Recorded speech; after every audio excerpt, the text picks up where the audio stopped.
দর্শন যদিও শিক্ষা নেত্রী লাভ বংশগুলো পদ্মজ গোস্বামী মহারাজ চিত্তনারায়ণ গোস্বামী মহারাজ বিক্রম গোস্বামী মহারাজ এবং মঞ্চে সমাজের সভাপতি মহারাজের সহিত সকল অন্যান্য বিধানী পাঠগণ এবং হরিকথা কিংবাসু ভক্তবৃন্দ শ্রেণময়ী মাতৃবৃন্দা আপনারা সকলেই দাসদেবের প্রতি কৃপা আশীর্বাদ বর্ষণ করুন।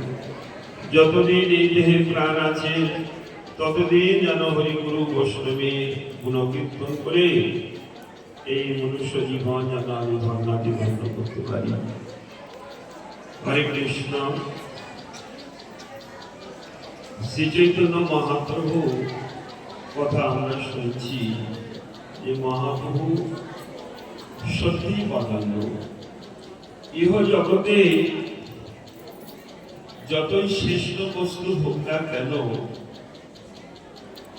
যদি স্বর্ণ ধরা হয় তো বলে কোটি স্বর্ণ দানে, যদি গাভী দান করা হয় তো কোটি গাভী দানে, সিনামের তুল্য নাহে জগত মাঝারি, গো কোটি দানে গ্রহণে চোখ আসি, মাঘ মাসে প্রয়াগ তীর্থে যদি কল্পবাসী, সুমেরু শিখর হিরণ্য দানে নহিতুল্য গোবিন্দ নামে। এরকম যে দেব দুর্লভ বস্তু ভগবান শ্রীকৃষ্ণ যে শ্রেষ্ঠ বস্তু তিনি সেইটি দান করেছেন। বস্ত্র দান করা, রোগীদের ঔষধ দান করা, ক্ষুধার্ত ব্যক্তির অন্ন দান করা, তিসাপুরের জল দান ইত্যাদি দ্বাদশ দান আছে শাস্ত্রে। কিন্তু এই সমস্ত দান খুব কিঞ্চিত, দানের দ্বারা কিছু হবে না। এমনি দানই অনেক আমরা দেখতে পাই। যুধিষ্ঠির মহারাজ প্রচুর দান করেছিলেন, দাতা কর্ণ তিনি অনেক দান করেছিলেন, বলি মহারাজ তিনি সর্বস্ব দান করেছেন, দান প্রচুর আছে। কিন্তু এইরকম দান জগতে কেউ দেয়নি। কেননা সব থেকে দুর্লভ বস্তু ভগবান শ্রীকৃষ্ণ। উনি কৃষ্ণ নাম দান করেছেন। কৃষ্ণ এবং কৃষ্ণ নাম একই বস্তু, নাম স্বরূপ বিগ্রহ তিন একই রূপ, তিনি কোনো ভেদ নাই, তিনি হলেন চিদানন্দ রূপ। সেই বস্তু ভগবান তিনি দান করেছেন মহাপ্রভু রূপে। এই জন্য মহাপ্রভুকে সব থেকে বড় নম মহাবদান্যায় বলে। অন্য দান আছে, অনেকে বদান্য আছে, কিন্তু এই মহাবদান্যায় মাত্র কেবল মহাপ্রভু। মহাপ্রভু তিনি নিজে আচরণ করে তিনি শিক্ষা দিয়েছেন জগতে সন্ন্যাস ধর্ম অবলম্বন করেছিলেন। কেন না পূর্বে ভোজগোপীগণ যেভাবে ভগবান শ্রীকৃষ্ণকে ভালোবেসেছিলেন এটা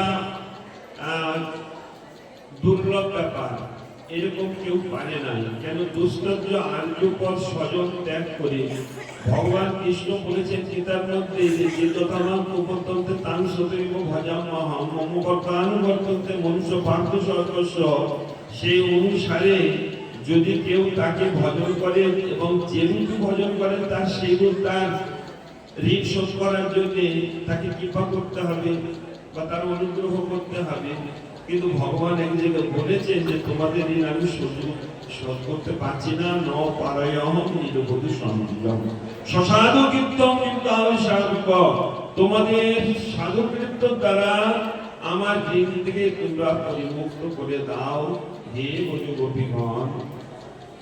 কেননা তোমরা গৃহ দ্বার পরিবার সবকিছু ত্যাগ করেছো। গোপীগণ বলছেন যে প্রভু আপনি এই কথা কেন বলছেন? আপনি তো গীতাতে স্ট্যাম্প মেরে রেখেছেন যে যথাপ্রবর্তন্তে যে যেমন ভজন করবে তাকে আপনি সেইভাবে অনুগ্রহ করবেন। এখন আপনি বলছেন কেন আমি পাচ্ছি না? তাহলে ভগবান অসমর্থ, এটা বোঝাচ্ছে ভগবান অসমর্থ। কিন্তু অসমর্থ নয় কৃষ্ণ সর্বফল দিতে, ভগবান সমর্থ। ওই গোপীর প্রেম যেটি ওখানে অসমর্থ বলে মনে করেছে যে সেটি ওদেরই মান বাড়ানোর জন্য, সেইটি এইখানে গৌরীনাথে ওরা যে সবকিছু ত্যাগ করে যে কৃষ্ণ কৃষ্ণ বলে কেঁদেছিলেন, সেটি মহাপ্রভু দেখাচ্ছেন যে তার বৃদ্ধা মাতা সচিমা এবং যে বিষ্ণু প্রিয়া নবযৌবনা সম্পূর্ণ সবে বিবাহিত করে এনেছেন, তার ছেড়ে দিয়ে কি সংসার ত্যাগ করে সন্ন্যাস নেওয়া যায়?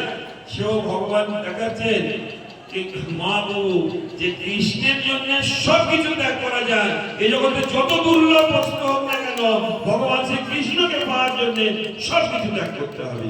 তার জন্য তিনি সন্ন্যাস ধর্ম অবলম্বন করে ওই রকম বিষ্ণুপ্রিয়া এবং বৃদ্ধা মাতা, যারা দেখার কেউ নেই, জগন্নাথ মিশ্র তিনি পরলোক গমন করেছেন, তার অগ্রজ বিশ্বরূপ সেও সন্ন্যাস নিয়ে গেছেন। গার্জেন কেবলমাত্র মহাপ্রভু, সেই যদি সন্ন্যাস নিয়ে যায় এই সংসারের কি পরিস্থিতি হবে, চিন্তার বিষয়। মহাপ্রভু দেখছেন যে তোমরা যেমন কৃষ্ণ কৃষ্ণ বলে কেঁদেছিলে, আমিও পারি না এরকম নয়, আমিও কৃষ্ণ কৃষ্ণ বলে কেঁদে জগৎকে জানাবো, কাঁদাবো জগৎকে, তবে জানতে পারবে। একমাত্র কাঁদতে শিখতে হবে। মহাপ্রভু সন্ন্যাস নিয়ে চলে যাচ্ছেন, এটি সচিমাতা জানতে পেরে তিনি আপন ভাবে ক্রন্দন করছেন। মহাপ্রভু সচিমায়ের হাত ধরে বলছেন যে মাতা তুমি কেঁদো না। বলছে যে নিমাই, প্রাণের নিমাই, তুমি এই অনাথিনীকে ছাড়িতে না যাওয়ায় আমি বেঁচে আছি কেবলমাত্র তোমার দিকে তাকিয়ে। তোমার বাবা আমার ছেড়ে চলে গেছে স্বর্গে, তোমার অগ্রজ সে সন্ন্যাস ধর্ম নিয়ে চলে গেছে, আর তুমি যদি চলে যাও তো আমি তো প্রাণে বাঁচব না। প্রত্যেকটি মায়ের একটা স্বপ্ন থাকে, এই ছেলে বড় হবে, এ আমার অর্থ করি কিছু উপার্জন করে আমার হাতে ফিরে আমার সুখ প্রদান করবেন। বহু স্বপ্ন থাকে প্রত্যেক মায়ের, কিন্তু চলে গেলে তুমি আমি কাকে নিয়ে থাকবো? সচি মায়ের হাত ধরে বলছেন, মা আনের তো নয় আনের অযত কাঞ্চন, আমি তোমায় এনে দিব কৃষ্ণ প্রেম মহাধন। সব থেকে দুর্লভ বস্তু যে জগতে কেউ দান করে নাই। তুমি কৃষ্ণ বলি কাঁদো মাগো, তোমার দুঃখ দূরে যাবে। তুমি আমার নাম ধরে কেঁদো না, কাঁদিতে নিমাই বলে নিমাই হারাইবে। মা জীবের বাঞ্ছিত ধরে একমাত্র কৃষ্ণ। যদি কারো কাঁদতে হয় তো কৃষ্ণ বলে কাঁদতে হবে, মহাপ্রভু শিখিয়েছেন। আমাদের পুত্র সন্তান মারা গেলে আমরা কাঁদতে থাকি, স্বামী মারা গেলে আমরা কাঁদি, সংসারের অর্থ করি নষ্ট হলে কিছু এই চিট ফান্ডের টাকা চলে গেলে লোক কাঁদছে। এ কান্নার দ্বারা কোনো কিছু হবে না, ফিরে পাবেন না কিছু আপনি। কিন্তু যদি কৃষ্ণ বলে কাঁদেন, কান্নার সার্থকতা আছে। জনম জনমে আমরা কৃষ্ণকে হারিয়েছি, তার জন্য কি আমাদের কোনো শোক বা চোখে জল পড়ছে? আমরা তার জন্য কোনোদিন কাঁদেব। সেইটি মহাপ্রভু জানিয়েছে, যদি কাঁদতে হয় তো কৃষ্ণ বলে কাঁদো মাগো, দুঃখ দূরে যাবে। কাঁদিলে নিমাই বলে নিমাই হারাইবে। তো দেব দুর্লভ বস্তু যেটি মহাপ্রভু সেটি দান করতে এসেছেন, এবং তার সংস্পর্শে যারা ছিল তাদেরও মহাবদান্যতা কম নাই। যেমন আমি টাইম তো হয়ে গেছে, একটি মাত্র উদাহরণ দিচ্ছি। বাসুদেব বিপ্র তিনি এই জীবের দুঃখ দেখে মহাপ্রভুর কাছে হাত জোড় করে প্রার্থনা করছেন, হে প্রভু, জীবের দুঃখ দেখি মোর হৃদয়ের ভিতরে সংসারী ব্যক্তি তিতাব জ্বালাতে দগ্ধীভূত হচ্ছে। কে মানসিক কষ্ট পাচ্ছে না, কে শারীরিক কষ্ট পাচ্ছে না, কে দুঃখ তার বাড়িতে নাই। এই সমস্ত দুঃখ থেকে বাসুদেব বিপ্র মহাপ্রভুর কাছে প্রার্থনা করছে, এদের সকলের দুঃখ তুমি আমার মাথায় দিয়ে দাও প্রভু। জীবের দুঃখ দেখি মোর হৃদয়ে হৃদয়ে, সর্ব জীবের দুঃখ প্রভু দেহ মোর শিরে, সকলের দুঃখ নিয়ে আমি করি নরনুভব। আর তোমার সচরান্বিত দিয়ে ঘুচাও এদের ভবস হৃদয় গৌর প্রেমানন্দে। তুমি তোমার আশীর্বাদ, তোমার চরণ দিয়ে, তোমার কৃপার দ্বারা এদের সকলকে সুখ প্রদান করুন, আর এদের সকলের দুঃখ নিয়ে আমি নরক ভোগ করি। এত বড় হৃদয়, এত বড় প্রার্থনা এই জগতে কাউকে পাবেন আপনি মহাপ্রভুর ভক্ত ছাড়া। মহাপ্রভু কৃপা করে তার পার্শ্বদগণকে যখন প্রয়োজন হয়েছে, তিনি খুশি হয়ে বরদান দিতে চেয়েছেন, তারা নিজের জন্য কেউ চায়নি। যেমন অদ্বৈতাচার্যকে বলছে, হে আচার্য, আমি খুব প্রসন্ন তোমার সবকিছু ব্যবহারের মধ্যে, তুমি আমার কাছে বর মাগো, তুমি যা চাইবে আমি তাই দিতে রাজি আছি। অদ্বৈত ঠাকুর তিনি হাত জোড়ো করে আর সেই মহাবদান্যের কাছে প্রার্থনা করছেন, আপনি তো সবই দিতে পারেন, আপনার প্রতি অসমর্থ কিছু নেই, আমি এই প্রার্থনা করছি প্রভু, আমার যদি কিছু দিতে হবে না। হে প্রভু, যদি তুমি দিতে চাও তো অদ্বৈত কহে, প্রভু যদি বর দিবা তো স্ত্রী সূত্র আদি এদের তুমি দিবা, আমার দিতে হবে না। স্ত্রী জাতিকে, কেননা এদের অধিকার দেওয়া হয়নি বেদ পাঠ, শালগ্রাম সেবা পূজা, গায়ত্রী মন্ত্র জপ। হে কৃপাময়, তবে এরা উদ্ধার পাবে কি করে? এদের তুমি কৃপা করো। এই অদ্বৈত ঠাকুরের কথা অনুসারে, মহাপ্রভুর বরদান অনুসারে দেখুন নাট্য মন্দিরে তাকিয়ে কারা বেশি বসে আছে? এখানে মায়েরা বেশি বসে আছে, মায়েদের বেশি ভক্তি, ছেলেদের অত ভক্তি নেই, মুসলিম কয়েকজন আছে বেশি। এই অদ্বৈত ঠাকুরের প্রার্থনা মহাপ্রভুর কাছে, তাই তো আপনারা ভক্তি আগে পেয়ে যাচ্ছেন। হরি বল, হরি বল। তো অদ্বৈত প্রভু তিনি প্রার্থনা করছেন। তো প্রত্যেকটি মহাপ্রভুর পরিকরগণ, মহাপ্রভুর যে গুণাগুণ, তার যে প্রাধান্যতা, এই সমস্ত তাদের মধ্যে দেখা যায়। অন্য কোন সাধক সাধিকার মধ্যে এগুলো পাওয়া যায় না। অন্যান্য আরাধক যারা আরাধনা করেন, এরকম সাধকের যদি বরদান দিতে চায়, ইষ্টদেবের কাছে বলছে আমি যার মাথা হাত দেবো সে যেন ভস্ম হয়ে যায়। আরে তুই ক্ষতি চিন্তা করছো তো প্রার্থনা করে, এবং মঙ্গল চিন্তা কিছু নাই। বস্তুত বুদ্ধি শুদ্ধ নাই কৃষ্ণ ভক্তি বিনে। শাস্ত্রে বলছে বুদ্ধি শুদ্ধ নয়, এগুলো সব ওই রকম। যত বড় আরেক জায়গায় শিব ঠাকুরের ভক্তকে তিনি বরদান দিতে এসেছেন, বলছে বল কি বর চাই? বলছে বউ আমি কি বর চাইবো? আপনি যে খুশি হয়েছে খুব, আমি তাতে আনন্দ পাচ্ছি। বলছে না, তুই 3 মাস আমার ভক্ত আরাধনা করেছিস তো, আমি তো 3টি বর দান করবো, বল তুই যখন যা চাইবি 3টি বর নিয়ে যা।